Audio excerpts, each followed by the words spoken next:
Coppelius, por Theodor Hoffmann. Sin duda estáis todos inquietos por no haber recibido noticias mías hace tanto tiempo. Mi madre se aflige. Clara piensa tal vez que hago aquí vida de loco y que la olvido, pero diariamente y a todas horas pienso en vosotros, y por la noche veo en sueños la figura angelical de mi linda Scherchen con su cándida sonrisa. Pero algo terrible acaba de turbar la tranquilidad de mi vida. ¡Ay de mí, pobre Lotario! ¿Cómo te referiré? Todo esto es espantoso. Era el 20 de octubre, a mediodía poco más o menos, cuando vi entrar en mi casa un vendedor ambulante que venía a ofrecerme unos barómetros. Por toda contestación le envié a los diablos con su mercancía, y como me viese hacer ademán de arrojarle escaleras abajo, retiróse prudentemente. Sin embargo, antes de darte a conocer las funestas relaciones que la fatalidad debía crear entre aquel maldito traficante y yo, quiero referirte a algunos detalles de mi primera infancia. En aquel tiempo mi hermana y yo no solíamos ver a nuestros padres más que a las horas de comer, pues los negocios parecían absorber toda su actividad. Pero después de cenar todas las noches íbamos con nuestra madre a sentarnos a una mesa redonda en un cuarto de costura. Mi padre encendía su pipa, llenaba hasta el borde un inmenso vaso de cerveza y referíanos una infinidad de maravillosas historias. Durante la narración apagábase la pipa, y yo me alegraba mucho de ello, porque estaba encargado de encenderla cuando esto sucedía. A menudo, si no estaba de muy buen humor, nos daba bonitos libros llenos de preciosas estampas. Mientras las mirábamos curiosamente, mi padre se recostaba en su sillón de encina y, lanzando con febril actividad bocanadas de humo, desaparecía de nuestra vista en una espesa bruma.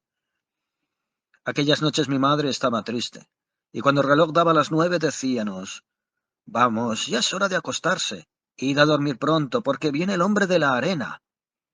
Apenas pronunciaba estas palabras, oía yo en la escalera un ruido de pasos pesados. Sin duda sería el hombre misterioso de la arena. Cierta noche aquel rumor fantástico me atemorizó más que de costumbre, por lo cual pregunté a mi madre quién era el extraño personaje con cuya venida nos amenazaba y que nos obligaba siempre a salir de la habitación. «No hay hombre alguno de la arena, querido hijo», contestó mi madre. «Cuando digo que viene, quiero indicar solamente que tenéis sueño y que cerráis los ojos como si os hubieran echado arena». La respuesta de mi madre no me satisfizo, y en mi espíritu infantil arraigóse la convicción de que se nos ocultaba la existencia del personaje, para que no tuviéramos miedo, pues siempre le oía subir la escalera. Dominado por la curiosidad y deseoso de saber alguna cosa más precisa sobre el hombre de la arena y sus relaciones con los niños, pregunté al fin a la anciana que cuidaba de mi hermanita quién era aquel ser misterioso. «Ah, Tannelchen», me contestó. «Veo que aún no le conoces. Es un hombre muy malo que viene a buscar a los niños cuando rehúsan acostarse, arrójales puñados de arena a los ojos, enciérralos en un saco y se los lleva a la luna para que sirvan de alimento a sus hijos. Estos tienen así como los mochuelos picos ganchudos, y con ellos devoran los ojos de los niños que no son obedientes».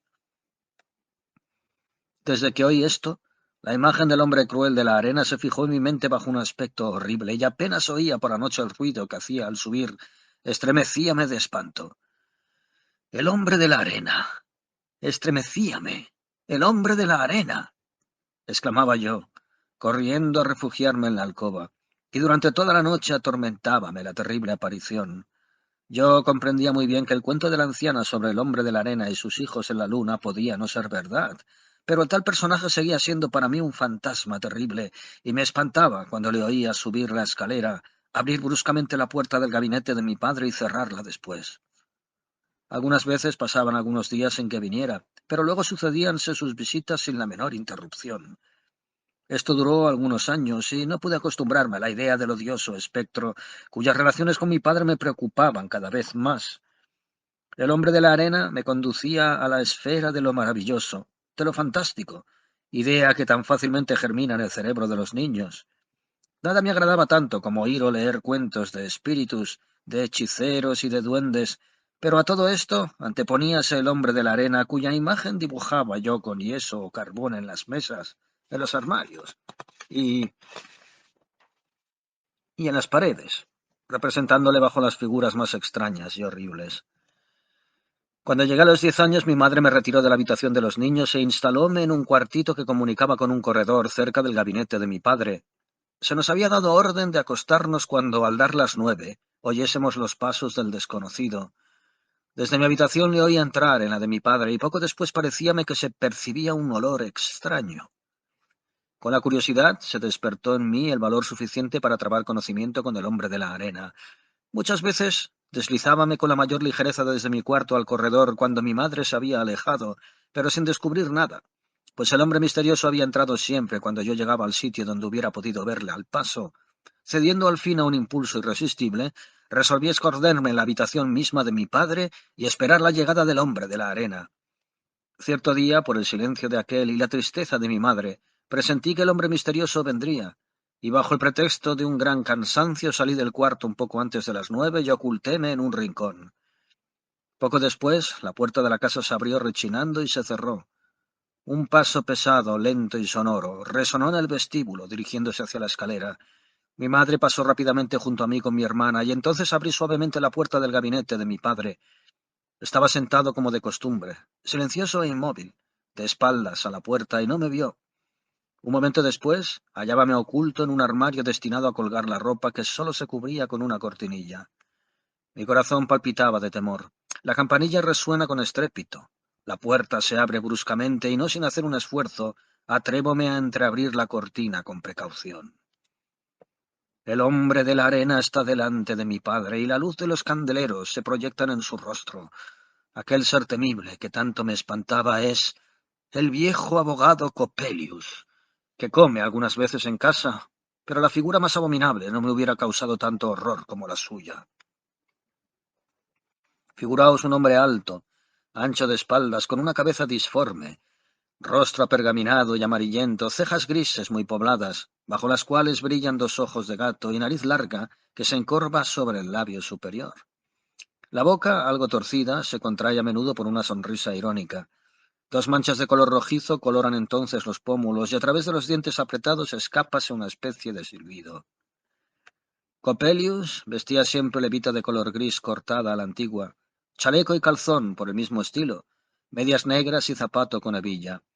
Su peluca, muy pequeña, apenas tapaba y cubría la parte superior de la cabeza, de modo que los tirabuzones no llegaban ni con mucho a las orejas, muy grandes y coloradas, y en la nuca quedaba descubierta la hebilla de plata que sujetaba su corbata raída. Toda su persona, en fin, era espantosa y repugnante, pero sus largos dedos huesosos y velludos nos desagradaban más que todo, hasta el punto de que no queríamos comer nada de lo que él tocaba. Coppelius lo había notado, y cuando nuestra madre nos ponía furtivamente en el plato algún pedazo de pastel o un confite, complacíase en tocarlo bajo cualquier pretexto, de modo que, llenos los ojos de lágrimas, rechazábamos con disgusto las golosinas que tanto nos gustaban. Otro tanto hacía cuando nuestro padre en los días de fiesta nos daba un vasito de vino con azúcar. Pasaba la mano por encima, o acercábale a sus cárdenos labios, y reía con expresión verdaderamente diabólica al observar nuestra repugnancia y oír los sollozos que manifestaban nuestro disgusto. Siempre nos llamaba sus pequeños animales, y nos estaba prohibido quejarnos o abrir la boca para decir la menor cosa. Nuestra madre parecía temer tanto como nosotros al espantoso Coppelius, y en cuanto al padre, conducíase en su presencia con la mayor humildad. En un principio habíame figurado yo que el hombre de la arena no podía ser otro sino aquel odioso personaje, y en vez del ser extraño de los cuentos de nuestra buena madre, veía en él algo de satánico e infernal que debía traer sobre nosotros alguna terrible desgracia. No obstante, por el temor de ser sorprendido, reprimí un movimiento de espanto y me acurruqué lo mejor que pude en el fondo del armario, dejando solo el espacio suficiente para ver la escena. Mi padre recibió con el mayor respeto a Coppelius, pero éste exclamó al punto con voz ronca: «Vamos, manos a la obra». Al mismo tiempo despojóse de su levita. Mi padre le imitó, y ambos se pusieron unas blusas de color oscuro que sacaron de un hueco praticado en la pared, en el cual vi un hornillo. Coppelius se acercó, y casi en el mismo instante vi brotar bajo sus dedos una llama azulada que iluminó la habitación con diabólico reflejo. En el suelo pude ver esparcidos varios instrumentos de química.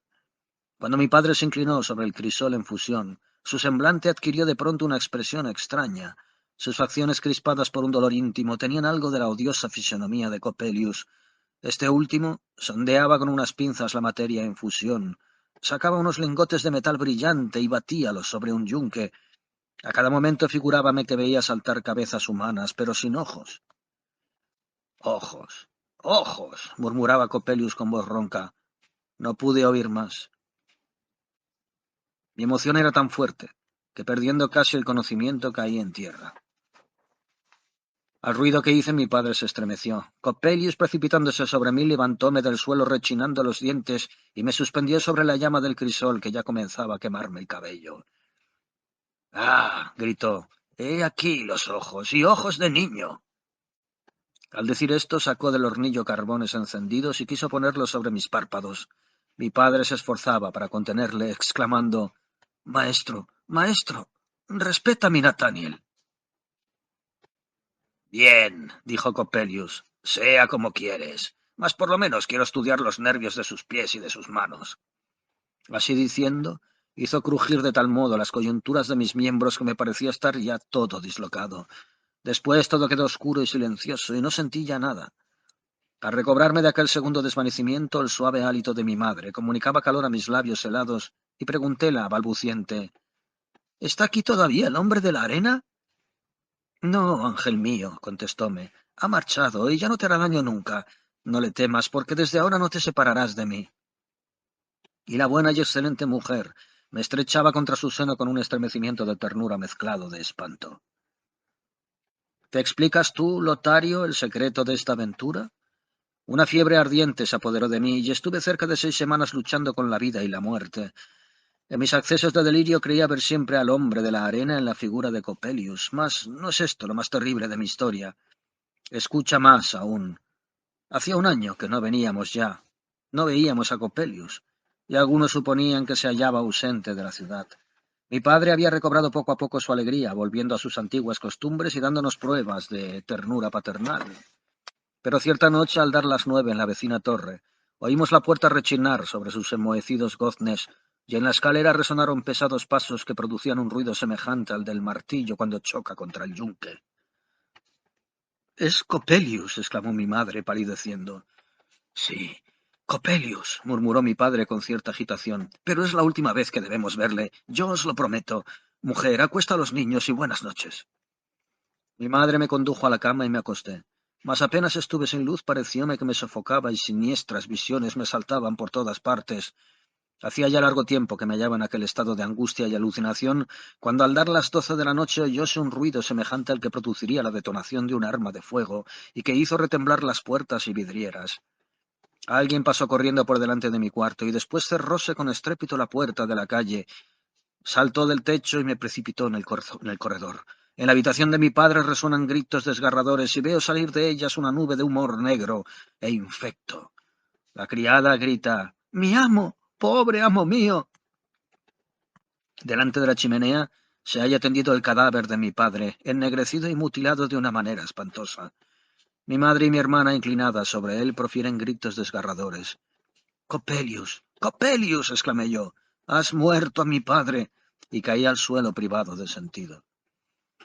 2 días después, cuando se depositó el cadáver de mi padre en el ataúd, sus facciones habían recobrado a pesar de la muerte la calma y la serenidad de otro tiempo, lo cual nos hizo creer que Dios habría perdonado su alma sin pedirle cuenta de sus relaciones con Coppelius. La explosión había despertado a todos los vecinos. El acontecimiento de aquella noche fue desde el día siguiente asunto de las conversaciones de toda la ciudad. Los jueces expidieron una orden de prisión contra Coppelius, a quien la voz pública acusaba de asesino, pero el miserable había desaparecido sin que se pudiera saber qué camino seguía.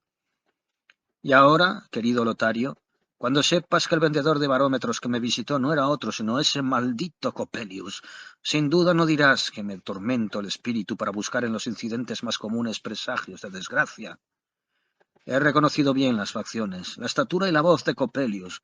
Se hace pasar por mecánico piamontés y ha tomado el nombre de Giuseppe Coppola, pero a mí no me ha engañado, y estoy resuelto a vengar la muerte de mi padre. Clara a Nathaniel. Aunque no me hayas escrito hace largo tiempo, creo, amado mío, que no habrás desechado mi recuerdo de tu pensamiento ni de tu corazón, pues el otro día, al escribir a mi hermano, pusiste en el sobre mi nombre y las señas de mi casa. Gracias a esta distracción he sido la primera en abrir tu carta y por las primeras líneas reconocí tu error. Hubiera debido no leer una palabra más y llevar la carta a mi hermano, pero el principio de la historia que le referías despertó de tal modo mi curiosidad que sentí como un extravío.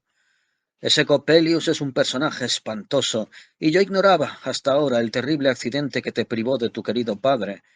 El maldito vendedor de barómetros a quien tú llamas Giuseppe Coppola, y que, según dices, se parece tanto al infame Coppelius, me ha perseguido todo un día como un espectro amenazador. Le he soñado, y durante la noche me desperté varias veces profiriendo gritos de espanto. No te enojes, amigo mío, si llegas a saber por la contestación de Lotario que desde el día siguiente recobré la tranquilidad y la calma, desechando los fantasmas de mi imaginación, pues te confieso que lo sobrenatural no me parece muy admisible en esta historia. Coppelius podía ser el más repugnante de todos los hombres, y comprendo tu aversión de niño al ver su salvaje aspecto. Has hecho la personificación del hombre de la arena tal como podría hacerla un espíritu infantil impresionado por cuentos de nodriza. Las entrevistas nocturnas de Coppelius con tu padre no tenían seguramente más objeto que el de practicar operaciones de alquimia. Tu madre se afligía porque este trabajo debía ocasionar gastos muy crecidos, sin producir nunca nada. Y por otra parte, tu padre, absorbido por la pasión de hacer oro y de encontrar la piedra filosofal, descuidaba los asuntos de su casa y sus afecciones de familia. La muerte del autor de tus días me parece el resultado de una imprudencia. Ciertas combinaciones de materias fundidas pueden determinar una explosión más o menos temible, y esto lo sé por un químico que me citó muchas sustancias, cuyos extraños nombres no transcribo aquí porque los he olvidado. Sé que vas a compadecer a tu pobre Clara, que no cree en lo fantástico, ni ve en el mundo las cosas sino bajo su aspecto más natural. Ah, querido Nathaniel, ¿existirá alguna fuerza oculta dotada de tal ascendiente sobre nuestra naturaleza que pueda arrastrarnos por una senda de desgracias y desastres? No. Dios nos ha dado la luz del espíritu y la piedra del toque de la conciencia, a fin de que con su auxilio nos sea posible reconocer en todas partes, sean cuales fueren las formas con que se revista, al enemigo que nos persigue. Si recorremos con firme paso, fija la vista en el cielo, la senda de la virtud, la fuerza oculta tratará inútilmente de atraernos a sus lazos. Puede suceder que durante algunos momentos nuestra imaginación se deje fascinar por fantasmas engañadores, cuyo aspecto nos parece realmente amenazador, pero estos fantasmas no son otra cosa sino pensamientos alterados por una especie de fiebre que les presta formas extravagantes, tomadas según nuestra disposición, de las nociones en que nos hemos imbuido respecto al cielo o al infierno. He aquí, querido Nathaniel, cómo mi hermano y yo tratamos estas altas cuestiones de las fuerzas ocultas. Ya ves que los misterios no atemorizan a todo el mundo, y que aún hay jóvenes bastante atrevidos para razonar en vez de temblar. Desecha pues de tu memoria, yo te lo suplico, las hediondas figuras de Coppelius y del vendedor de barómetros, Giuseppe Coppola. Si tu carta no llevase en cada línea el sello de una gran exaltación, me regocijaría mucho decirte todo cuanto me ha ocurrido de extraño respecto al hombre de la arena y a Coppelius, el abogado traficante en barómetros, pero lo dejaré para otra vez. Si los temores te acometen de nuevo, ven a ocultarte bajo mis alas. Yo seré tu genio del bien. Nada conozco más eficaz que una alegre carcajada cuando se quieren desechar para siempre los monstruos fantásticos. Siempre tuya, amado mío. Nathaniel Alotario.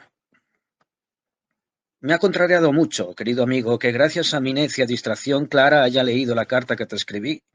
La maliciosa joven se ha burlado completamente de mis palabras y, no obstante, a pesar de sus razonamientos contra lo que ella llama mi fascinación, estoy seguro de lo que mis ojos han visto. Por lo demás, he reconocido que el traficante en barómetros y el abogado Coppelius son dos individuos del todo diferentes.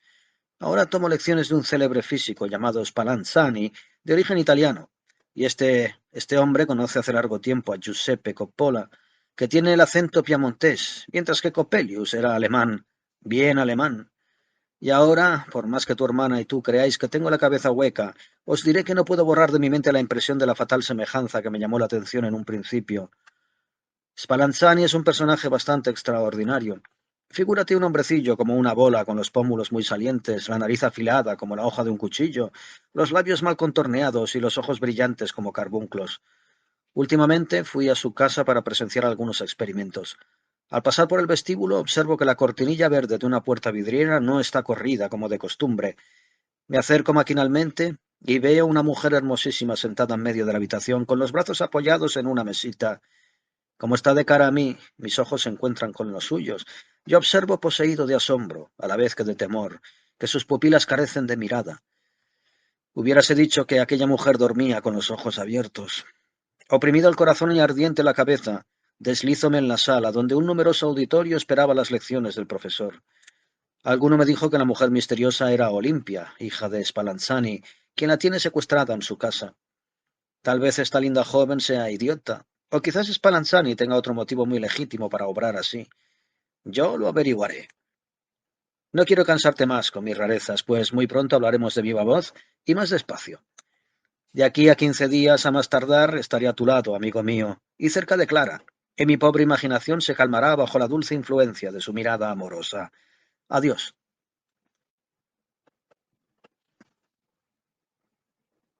La historia de de las maravillosas aventuras del estudiante Nathaniel hubiera podido comenzar muy bien en el punto en que envía al diablo al traficante en barómetros. Las 3 cartas que mi amigo Lotario tuvo a bien comunicarme son como 3 pinceladas trazadas al acaso en el lienzo. Se trata de bosquejar facciones y hacer después el colorido. Entremos en materia. Poco tiempo después de morir el padre de Nathaniel, Clara y Lotario, 2 niños de lejano parentesco, fueron recogidos en la casa de la madre de nuestro héroe. Clara y Nathaniel se profesaron pronto una mutua simpatía y ya eran novios cuando el segundo hubo de marchar a la ciudad, donde debía terminar sus estudios. Acabamos de ver que asistía al curso de física del profesor Spallanzani. Clara no era hermosa en la acepción vulgar de la palabra. Un pintor no habría visto en los contornos de su busto, de sus hombros y de su seno más que la imagen de la castidad, pero tenía un cabello magnífico, que la rodeaba como un velo, y la blancura de su cutis satinado podía competir con la de la nieve. Un fanático por la belleza habría comparado los ojos de Clara con los lagos azules de Ruisdael, en cuya en cuya límpida superficie se reflejan con tanta pureza los bosques, los prados, las flores y todos los poéticos aspectos del más rico paisaje. A estas gracias naturales de la joven agregábase una imaginación viva y brillante, un corazón sensible y cariñoso que no excluía lo positivo de lo razonable, como hemos podido ver por su carta. Los espíritus románticos no le agradaban del todo. Discutía poco con los que son aficionados a frasear, pero su mirada llena de malicia decíales con mucha elocuencia: «Amigos míos, inútilmente os esforzáis para conducirme a vuestro mundo imaginario». Esta manera de ver las cosas de la vida hacía juzgar muy diversamente el carácter de Clara. Acusaban a los unos de insensible y de prosaica, pero los espíritus privilegiados admiraban bajo aquella fría apariencia un sentido exquisito de la más pura delicadeza. Nadie amaba a Clara como Nathaniel, a pesar de su férvida exaltación por lo maravilloso, y la joven pagaba su afecto con el más tierno amor. Cuando el joven llegó a la ciudad, en la época anunciada a Lotario, voló a sus brazos poseído de infable contento, y aquel día Nathaniel desechó de su memoria, sin esfuerzo alguno, a Coppelius y a Coppola. Sin embargo, Nathaniel tenía razón cuando escribió a su amigo Lotario que la presencia del maldito traficante Giuseppe Coppola le había sido fatal. Su carácter comenzó a ser sombrío y taciturno, y su alegría se convirtió en tristeza. Sus meditaciones místicas, de las cuales no era posible sustraerle, ocasionaban mucho enojo a la pobre Clara, sin que toda la sabiduría de sus razonamientos bastase para combatir la dolencia moral que mataba a su amado. Cierto día en que Nathaniel se quejaba muy formalmente de ver sin cesar al monstruoso Coppelius surgir entre él y sus esperanzas de futura felicidad, díjole tristemente: «Amigo mío, creo en efecto que ese hombre extravagante ha llegado a ser tu genio del mal, pero a nadie debes culpar sino a ti mismo, porque su fuerza existe solo por tu credulidad». Esta lucha del espíritu contrariaba a Nathaniel sin curarle de sus lúgubres preocupaciones, y poco a poco en su despacho consideró a Clara como uno de esos seres inferiores que, careciendo del don de segunda vista, no saben penetrar los arcanos de la naturaleza invisible. Todos los días desde por la mañana esforzábase para que Clara admitiese sus ideas y leíale tratados de filosofía oculta, mientras que ella se ocupaba de los prosaicos preparativos del almuerzo, diciéndole a veces: «Creo en verdad que tú eres el genio de mi café, porque me es preciso descuidar los quehaceres de la casa, perdiendo el tiempo para oírte discurrir. El agua hierve, el café se vierte en la ceniza, y adiós almuerzo». Nathaniel, furioso al ver que no se le comprendía, cerraba sus libros, encolerizado, e iba a encerrarse en su habitación sin que se le volviera a ver en todo el día. El enojo y el fastidio predominaron en las reuniones de familia y cesó la buena armonía entre dos seres que habían nacido para amarse y hacerse mutuamente felices. Sin embargo, el tiempo transcurría, y al parecer llevábase algunas de las odiosas excentricidades del pobre Nathaniel, que veía la imagen de Coppelius alejarse cada vez más. El joven enfermo, buscó en la poesía una distracción para desechar sus fatales ideas. Cierto día corrió en busca de Clara, con un grueso manuscrito en la mano. Era un verdadero poema en el que había vertido todas sus impresiones, explicando sus sueños y todos los sufrimientos de su espíritu calenturiento. Comenzó la lectura en el pabellón del jardín. El aire estaba impregnado de los suaves perfumes de las flores. Los últimos rayos del sol poniente doraban las copas de los árboles. Nathaniel abrió su cuaderno y Clara siguió haciendo calceta, prometiéndose cerrar los oídos a una lectura que en su concepto debía ser muy enojosa. Pero cuando el joven hubo leído las primeras páginas, experimentó una agitación singular. Cayósele la media de las manos y quedó absorta contemplando a Nathaniel, dominado por el entusiasmo de una poesía delirante. Terminada la lectura, el joven arrojó lejos de sí el manuscrito y con los ojos llenos de lágrimas y el pecho dilatado por los sollozos, inclinóse hacia Clara, cogió sus manos convulsivamente y exclamó con acento desesperado: «Ah, Clara, Clara». «Amigo mío», dijo la joven, dirigiéndole una mirada compasiva, «tu poema es absurdo. Arroja al fuego esa maldita obra». «¡Loca!», gritó Nathaniel levantándose de un salto y fijando en Clara una mirada sombría, aunque fija y sin expresión. Y sin decir más, alejóse corriendo, mientras que la joven procuraba en vano contener sus lágrimas. «¡Ay de mí!», murmuraba. «Jamás me ha amado porque no sabe comprenderme y me desprecia». En aquel momento Lotario se presentó en el pabellón, y al ver a su hermana llorosa, exigió que le explicase la causa de sus lágrimas, pues amábala con la mayor ternura. 2 minutos después corría en seguimiento de Nathaniel. Alcanzóle y le dirigió amargas reprensiones. El joven contestó con violencia. Entre los dos mediaron provocaciones terribles y al fin se dieron cita para el día siguiente detrás de la tapia del jardín. Durante el resto del día permanecieron mudos y sombríos, pero Clara lo adivinó todo, porque había visto preparar las espadas de combate, y entonces tembló ante el peligro que la exponía a perder a su hermano y a su novio. A la hora designada, las armas estaban sobre el césped que muy pronto iba a teñirse de sangre. Lotario y Nathaniel se habían despojado ya de sus levitas y con los ojos brillantes y la amenaza en los labios iban a ponerse en guardia, cuando Clara, con el cabello flotante, precipitóse en medio de los dos, exclamando: «Matadme a mí, pues yo soy la causa de vuestro desafío y juro que no sobreviviré al que sucumba en este espantoso duelo». Lotario arrojó lejos de sí la espada, y Nathaniel cayó a los pies de su novia murmurando con dolorido acento: «Perdóname, ángel mío, y tú también, Lotario, pues he sido culpable, pero bien sabéis que os amo y harto lo prueban mis lágrimas y mi arrepentimiento». El hermano y la hermana levantaron a Nathaniel y con sentida expresión hicieronse nuevos juramentos de eterno cariño. Desde aquel día, Nathaniel experimentó algún alivio, pues la ternura de los seres que amaba había disipado de su cerebro una parte de los vapores que hasta entonces le perturbaron. Permaneció 3 días más en la casa antes de marchar a la ciudad, a donde debía volver para cursar el último año de sus estudios universitarios, y se acordó que al cabo de este tiempo se establecería para siempre en su país natal con su prometida. La madre de Nathaniel ignoraba el desorden que el recuerdo de Coppelius había ocasionado en el espíritu de su hijo, y procurábase ocultarle este secreto para no afligirla, pues no dejaba de llorar la muerte de su esposo. Solo el nombre de Coppelius le producía accesos de desesperación cuando le oía pronunciar. De regreso a la ciudad, Nathaniel se encontró con la novedad de que la casa donde él habitaba antes había sido pasto de las llamas, que solo dejaron en pie 2 o 3 lienzos de pared ennegrecidos y calcinados. Según lo dijeron, la conflagración comenzó en una botica y varios amigos de Nathaniel que vivían cerca de la casa incendiada pudieron salvar algunos de sus objetos, instrumentos de física y papeles, todo lo cual condujeron a otra habitación alquilada en nombre del estudiante y que estaba situada enfrente del profesor Spallanzani. Desde la ventana se podía ver muy bien el interior del gabinete, donde, con frecuencia, cuando las cortinas estaban descorridas, veíase a Olimpia muda e inmóvil. Nathaniel se extrañó muy pronto de aquella actitud que no variaba en lo más mínimo durante horas enteras, y a fuerza de contemplar a aquella hermosa mujer sintióse como galvanizado.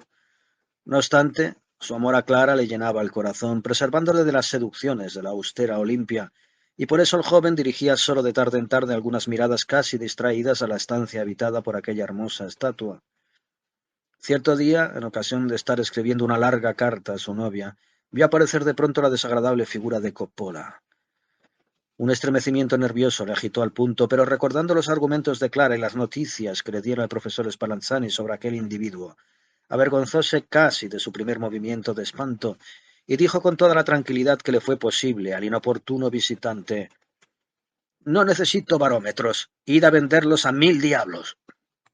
Pero Coppola, sin hacer aprecio de aquellas palabras, entró en la habitación y, fijando en el estudiante una mirada siniestra, le dijo: «No solo tengo barómetros, sino también ojos y muy buenos». «¿Cómo ojos?», exclamó Nathaniel. «Maldito loco, ¿qué quieres decir con eso?». «Vedlos aquí», repuso el vendedor abriendo un paquete del que comenzó a sacar antiparras de todos tamaños y colores, en tal número que muy pronto quedó la mesa llena. El pobre Nathaniel creyó ver miles de miradas fantásticas fijas en su persona, y Coppola continuó sacando anteojos como si fueran inagotables. El estudiante sentía que su malestar iba en aumento, pero de repente, no pudiendo contenerse más, precipitóse contra el vendedor, cogióle del cuello y le hizo retroceder espantado. «¡Misericordia!», gritó Coppola cogiendo sus anteojos. «Señor mío, si no os convienen estos, no es razón para que me estranguléis. Tal vez prefiráis anteojos de larga vista, en cuyo caso puedo daros a elegir». Cuando todos los anteojos estuvieron guardados en el paquete, Nathaniel quedó tranquilo como por encanto. Los nuevos objetos que Coppola le enseñaba no ejercían ya en él ninguna fascinación, y algo confuso por haberse entregado a una violencia, quiso repararla comprando alguna cosa al traficante. Eligió un pequeño anteojo cuya montura le llamó la atención por su exquisito trabajo, y para probarle, fijóle en dirección a la estancia en que Olimpia Spallanzani estaba sentada en el sitio de costumbre. Por primera vez veía sus facciones tan próximas, y aquella contemplación pareció encantarle, pero hízole volver en sí el ruido que Coppola producía golpeando el suelo con los pies, a tiempo que repetía con tono cadencioso: «3 zecchini, 3 zecchini, 3 ducados». Nathaniel se apresuró a pagar, y Coppola salió multiplicando los saludos y las muestras de agradecimiento, mas apenas estuvo en la escalera dejó escapar una innoble carcajada.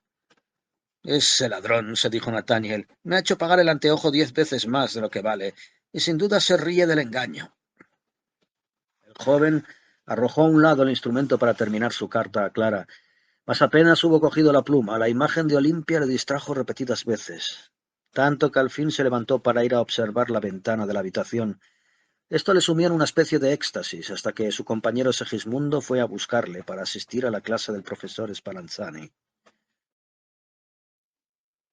Desde aquel día, las cortinillas de la habitación de Olimpia estuvieron siempre perfectamente ajustadas, y el enamorado estudiante perdió el tiempo haciendo centinela 2 días, anteojo en mano. Al tercero parecióle que su cabeza se abrasaba, y poseído de una especie de delirio salió corriendo de la ciudad. La figura de Olimpia se multiplicaba a su alrededor como por encanto. Veíala flotar por los aires como una nube de nieve, brillar a través de las cercas floridas y reproducirse en los cristalinos arroyuelos. Nathaniel no se acordaba ya de la pobre Clara. Vagando a la aventura con la vista fija en el suelo y sollozos en la voz, exclamaba: «Oh, estrella de mi amor, no me dejes solo en la tierra. Lejos de ti mis días son amargos y mi vida se marchita como la flor agostada por el sol del desierto». Cuando Nathaniel volvió a su casa, oíase mucho ruido en la de Spallanzani. Las puertas se abrían, desmontábanse las ventanas y numerosos obreros iban de un lado a otro llevando muebles, mientras que algunos clavaban tapices con extraordinaria actividad. El amigo Segismundo anunció a Nathaniel que el profesor Spallanzani daría al día siguiente un baile magnífico, al que debía asistir lo más notable de la universidad, presentándose Olimpia a la reunión por primera vez. Nathaniel encontró en su casa una esquela de convite, y solo Dios sabe cuánta fue su alegría al penetrar en el salón espléndidamente iluminado, donde ya se había reunido la más escogida sociedad en torno del sabio profesor. Olimpia, engalanada con un gusto exquisito, era admirada por su belleza, y en sus perfectas proporciones solo se notaba una falta que consistía en un ligero arqueamiento del talle, resultante al parecer de un exceso de presión producido por el corsé. Aquella hermosa andaba majestuosamente, pero con una especie de rigidez que se atribuía a su timidez natural. Hubo un momento en que fue a sentarse al piano y cantó un aire nacional muy a la moda, con acento sonoro y vibrante. Nathaniel la contemplaba sumido en una especie de éxtasis, pero como llegara un poco tarde, no le había sido posible colocarse en primera línea. Para ver mejor, sacó del bolsillo el pequeño anteojo comprado a Coppola y examinó discretamente las encantadoras facciones de Olimpia. En el mismo instante declaróse el incendio amoroso con irresistible fuerza. Parecióle a Nathaniel que la bella hija de Spallanzani fijaba en él miradas llenas de voluptuosa languidez. Se le figuró que su canto resonaba en su oído con todas las sublimes inflexiones de un eco del cielo. Una nube pasó después por sus ojos. Su imaginación se perdió en la más lejana esfera de lo ideal. Hubo un momento en que creyó sentir que un brazo amoroso le estrechaba el cuello y exclamó: «Olimpia, Olimpia». Las personas más próximas al joven se volvieron y riéronse en sus barbas, pero Nathaniel no hizo caso. Al concierto debía seguir el baile. ¿No sería el colmo de la felicidad bailar con aquel prodigio de hermosura? Pero ¿cómo atreverse a invitar a Olimpia? El estudiante osó, sin duda, hacer su petición, pues pocos momentos después viósele inclinado profundamente ante la bella. Un sudor frío inundó su frente cuando con la extremidad de sus dedos rozó los de Olimpia, pues la mano de la joven estaba helada como la de un muerto. Nathaniel fijó en ella su mirada y observó que sus ojos tenían la misma fijeza lánguida, pero recobrándose muy pronto de su temor y sorpresa, enlazó con su brazo el talle de la reina del sarao y lanzóse con infinita gracia entre la multitud de bailarines. Olimpia valsaba con una precisión y un compás que llamó la atención de todas las damas. Nathaniel, después de conducirla a su sitio, estaba tan orgulloso y loco de amor que de buena gana hubiera provocado a quien se hubiese atrevido a invitar a Olimpia a bailar, pero el respeto que le imponían el sitio y las personas le contuvo. Sentándose junto a la hermosa, tomó su mano y hablóle de su amor en los términos más delicados, aunque con todo el fuego de la pasión que sentía. Pero la virtuosa doncella solo le contestaba con un monosílabo gutural que difícilmente se podría definir. «¡Ah, ah, ah!», murmuraba Olimpia. Nathaniel, perdiendo ya la cabeza, le decía: «Oh, mujer digna del amor de los ángeles, casto reflejo de la dicha de los elegidos, fija en mí tu dulce mirada». Pero a todo esto Olimpia se limitaba a contestar con su perpetuo «¡Ah, ah, ah!». Durante esta singular conversación, el profesor Spallanzani pasó varias veces por delante de nuestros enamorados y los miró sonriendo de una manera extraña. Poco a poco, Nathaniel, a pesar de su preocupación, echó de ver que el brillo de las luces disminuía por momentos. Las bujías del salón se apagaban sucesivamente. La música y el baile habían concluido. Ya hacía largo rato, y el salón estaba desierto. «¡Oh, Dios mío!», exclamaba Nathaniel. «¿Será preciso separarnos ya? ¿No me permitirás volver a verte, ángel mío?». Y se inclinó sobre las manos de Olimpia para cubrirlas de besos. Mas al punto sintió en los labios el frío de la muerte y estremecióse de pies a cabeza. «Olimpia», dijo con voz balbuciente, «¿me amas?». La hermosa se levantó, cual movida por un resorte, contestando como siempre «¡Ah, ah, ah!», y avanzó por el salón seguida de Nathaniel, que repetía a lo infinito sus enfáticas declaraciones. Olimpia se detuvo delante de Spallanzani y éste dijo al estudiante: «Amigo mío, puesto que tanto os complace la conversación con mi hija, tendremos mucho gusto en recibiros cuando nos visitéis». El estudiante creyó ver abrirse para él las puertas del cielo, y salió de la casa loco de alegría y de amor. El baile de Spallanzani fue, durante largo tiempo, asunto de todas las conversaciones, y en particular de la más severa crítica. Los unos ponían en evidencia maliciosamente algunas torpezas que no pasaron desapercibidas, y que indicaban que el profesor no estaba acostumbrado a tratar con la buena sociedad. Los otros, y estos constituían el mayor número, ridiculizaban las imperfecciones de Olimpia, conviniendo todos en que era una estúpida, lo cual justificaba convenientemente que Spallanzani se hubiera abstenido tanto tiempo de presentarla en público. Nathaniel se encolerizaba al oír estas cosas, mas no se atrevía a contestar por temor de comprometer a su adorada, exponiéndose a que le cerraran la puerta. Cierto día Segismundo le dijo: «¿Cómo es posible, hermano, que un hombre razonable cual tú se pueda enamorar de una muñeca que no sabe decir nada?».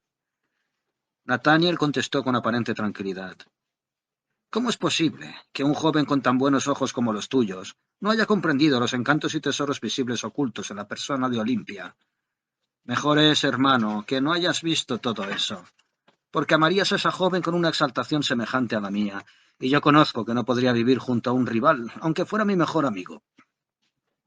Segismundo comprendió que el espíritu de Nathaniel estaba muy enfermo, y en su consecuencia quiso distraerle de sus ideas belicosas. La belleza, le dijo, es una cosa de pura convención, y el capricho interviene con frecuencia más que la realidad, pero ¿no te parece extraño que todos nuestros compañeros juzguen del mismo modo a Olimpia? Si en esa mujer hay un conjunto de bellas facciones y de formas seductoras, en cambio no se puede menos de reconocer, después de examinarla, que sus ojos no tienen expresión, y que todos sus movimientos parecen deberse a un mecanismo. Canta y toca a compás, pero siempre lo mismo, y con igual acompañamiento, y en cuanto a su modo de bailar es verdaderamente automático. Esto es lo que yo he observado, y lo que todos hemos visto, por lo cual deduzco que tu hermosa Olimpia es un ser sobrenatural, cuyo secreto se descubrirá algún día. Nathaniel hizo otro esfuerzo para contenerse y al fin contestó a Segismundo. Todos vosotros sois jóvenes prosaicos. Todo cuanto hay de amor y seducciones en Olimpia no se ha revelado más que a mí, porque solo yo tenía facultades bastante delicadas para apreciar el tesoro que la fortuna me ofrecía. Comprendo que os desagrade, y también que ella no quiera oír vuestras insulsas conversaciones. Las pocas palabras que sus labios pronuncian son para mí como los jeroglíficos del mundo íntimo, donde las almas viven. Pero tú no sabes nada de todo esto. Es verdad, replicó Segismundo, y por lo mismo te dejo entregado a tus sueños. Pero si alguna vez necesitas un amigo en la esfera de lo real y de lo verdadero, a la cual habrás de volver pronto o tarde, acuérdate de mí. ¡Adiós! Nathaniel pareció conmovido al oír estas palabras y ambos jóvenes estrecharon cordialmente las manos antes de separarse. En cuanto a Clara, el estudiante la había olvidado por completo, cual si jamás hubiese existido, y para nada se acordaba tampoco de Lotario. El pobre joven pasaba todos sus días junto a Olimpia, leíale versos, poemas, baladas y tratados de psicología, y la bella escuchaba todo esto con una paciencia y una impasibilidad fantásticas. Miraba a su amante con sus dos ojos negros y siempre fijos, y cuando Nathaniel, arrebatado por la pasión, se arrodillaba a sus pies, besándole las manos o los labios, Olimpia murmuraba siempre «¡Ah! ¡Ah! ¡Ah!». Llegada la hora de retirarse, añadía «Buenas noches, amado mío». Estas pocas palabras abrían al estudiante el mundo infinito de los amores platónicos. Creía pensar, obrar y sentir solo por Olimpia, y admiraba esa fuerza del amor que había traído así el alma y las facultades de la hermosa doncella. Algunas veces tenía momentos lúcidos y entonces reflexionaba sobre la extraña inmovilidad de la joven, pero al punto se decía, ¿qué son las palabras? Vanos sonidos que se desvanecen apenas se producen. La mirada de Olimpia dice más que toda la elocuencia de los hombres. El profesor Spallanzani parecía tomar un singular interés en las relaciones de su hija con Nathaniel, y prodigaba al estudiante las mayores atenciones y cordial benevolencia. Cierto día nuestro héroe, armándose de toda su resolución para dar un gran golpe, se decidió a solicitar sin tardanza con toda la gravedad conveniente la mano de Olimpia. Para asegurar el éxito, creyó necesario ante todo hacer una declaración positiva a la dama de sus pensamientos, y a fin de comunicar al acto más solemnidad, buscó en una cajita un anillo de oro, recuerdo de su madre, que se proponía poner en el dedo de su amada a guisa de anillo nupcial. Lo primero que encontró en la cajita fue las cartas de Lotario y de Clara, las cuales separó con impaciencia, y cuando encontró el objeto que buscaba corrió a casa del profesor. Al llegar al último tramo de la escalera oyó un estrépito espantoso en la habitación de Spallanzani, producido por repetidos golpes en el suelo y las paredes, luego choques metálicos, percibiéndose en medio de aquella baraúnda dos voces que proferían tremendas imprecaciones. ¿Quieres soltar, miserable? ¿Te atreves a robarme mi sangre y mi vida? Es mi obra predilecta. Yo hice los ojos y yo los resortes del mecanismo. Vete al diablo, bribón. Llévese tu alma, Satanás, aborto del infierno. Devuélveme lo que es mío. He aquí lo que decían aquellas dos voces formidables, que eran las de Spallanzani y de Coppelius. Nathaniel, fuera de sí, descargó un puntapié en la puerta y precipitóse en la habitación en medio de los combatientes. El profesor y el italiano Coppola se disputaban con furia a una mujer. El uno tiraba de ella por los brazos y el otro por las piernas. ¡Horror! Exclamó Nathaniel. ¡Es Olimpia! y ya iba a coger del cuello a Coppola, cuando este, dotado de fuerza hercúlea, obligó a su adversario a soltar presa gracias a una vigorosa sacudida. Después, levantando la mujer con sus nervudos brazos, descargó tan rudo golpe en la cabeza del profesor que el pobre hombre, completamente aturdido, fue a medir el suelo a 3 pasos de distancia, rompiendo en su caída una mesa llena de frascos, redomas, alambiques e instrumentos. Aprovechándose de aquel desorden, Coppola se cargó a Olimpia al hombro y desapareció profiriendo una carcajada diabólica. Hasta el fin de la escalera oyóse el choque de las piernas de Olimpia contra los peldaños, el cual producía un ruido semejante al de unas castañuelas. La cabeza de Olimpia había quedado en el campo de batalla. Nathaniel reconoció con espanto una figura de cera y pudo ver que los ojos, que eran de esmalte, se habían roto. El desgraciado Spallanzani yacía en el medio de numerosos fragmentos de vidrio que le habían ocasionado sangrientas heridas en los brazos, en el rostro y en el pecho. —¡Coppelius! ¡Coppelius! —gritaba con voz doliente. —Maldito ladrón, tú me robas el fruto de 20 años de estudios y de trabajo. Pero es igual. Yo te he quitado los ojos. Sí, ahí están. Nathaniel vio a sus pies, efectivamente, 2 ojos sangrientos que le miraban con fijeza.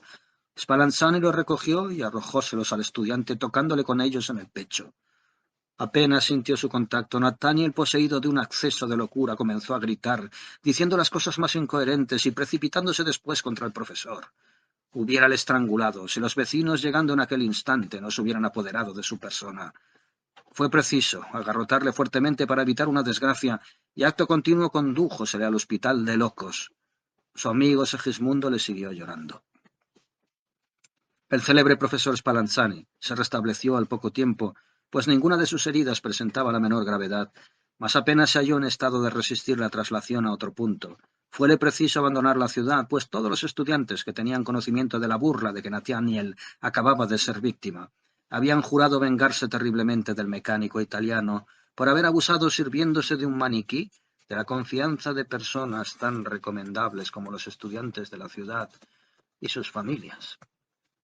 Algunos abogados propusieron instruir un proceso criminal contra Spallanzani como causante de la locura de que era víctima Nathaniel, pero el profesor había oportunamente, y tampoco se volvió a ver al vendedor de barómetros y anteojos Giuseppe Coppola.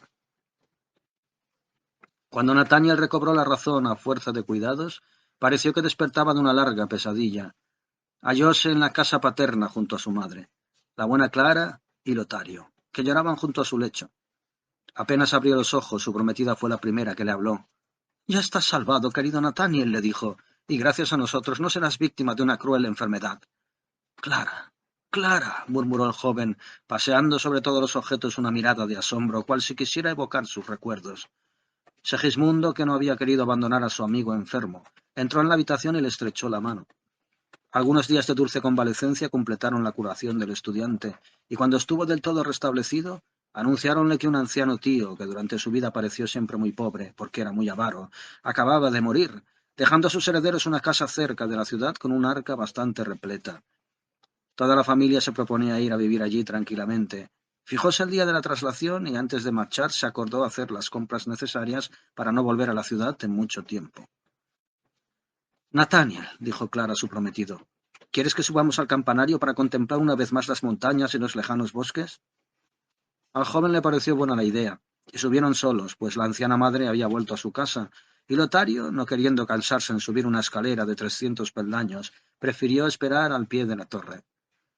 Los 2 amantes, apoyados en la balaustrada del campanario, contemplaban absortos el poético espectáculo que se ofrecía a su vista. Las copas de los grandes árboles ondeaban como las olas de un mar de verdura, y las montañas dibujábanse como siluetas de gigantescos fantasmas bajo el oscuro azul del cielo. —¿Ves aquel arbusto que se agita allá abajo? —decía Clara. —Dígase que viene hacia nosotros. Nathaniel, que no tenía la vista tan penetrante, buscó en su bolsillo el anteojo de Coppola, mas apenas lo hubo acercado a los ojos, saltó como un tigre, profiriendo un grito ronco y feroz. Olimpia, es decir, su imagen, se le aparecía en el cristal del funesto anteojo. Nathaniel sintió que se le trastornaba el cerebro. Sus ojos se fijaron en Clara con siniestra expresión y después, cogiendo a la joven con fuerza convulsiva, quiso arrojarla desde la plataforma, gritando: «¡Maniquí! ¡Maniquí del infierno! ¡Vuelve al diablo que te creó!». La pobre Clara, poseída de espanto, agarrábase a la barandilla con la energía de la desesperación, mientras que Lotario, oyendo por fortuna los gritos y sospechando alguna desgracia, franqueaba presuroso la tortuosa escalera de la torre. Cuando llegó a la plataforma su hermana, perdido ya el conocimiento, estaba suspendida sobre el abismo, de modo que Lotario apenas tuvo tiempo de retirar hacia atrás el cuerpo de Clara, y para que Nathaniel soltara a su presa, asestóle en la cabeza un golpe que le hizo dar vueltas como un trompo. Lotario bajó la escalera con su preciosa carga, y entre tanto Nathaniel corría como un energúmeno alrededor de la plataforma, dando saltos peligrosos y profiriendo aullidos salvajes que muy pronto atrajeron a una multitud poseída de terror en medio de los curiosos. Apareció entonces de repente el abogado Coppelius, que acababa de entrar en la ciudad. Algunos hombres del pueblo quisieron subir a la torre a fin de apoderarse del loco, cuya exaltación hacía temblar a todos los espectadores. «Bah, bah», exclamó Coppelius, «dejadle, que ya sabrá él bajar solo». Y como mirase con la boca abierta las evoluciones del pobre Nathaniel, este último, que acababa de inclinarse sobre la balaustrada, divisóle de pronto, le reconoció y, profiriendo una carcajada diabólica, precipitóse de cabeza. Levantáronle destrozado, mientras que Coppelius se perdía entre la multitud. Algunos años después, Clara, que había abandonado la ciudad después de aquel desgraciado acontecimiento, hallábase en un país lejano donde la encontró Segismundo, el amigo de Nathaniel. Era todavía una mujer joven y hermosa, y estaba a la puerta de una casita de campo. Cerca de ella, un hombre de fisonomía dulce y grave estrechábale la mano mirándola con amor, y dos graciosos niños jugaban a sus pies sobre el césped esmaltado de flores.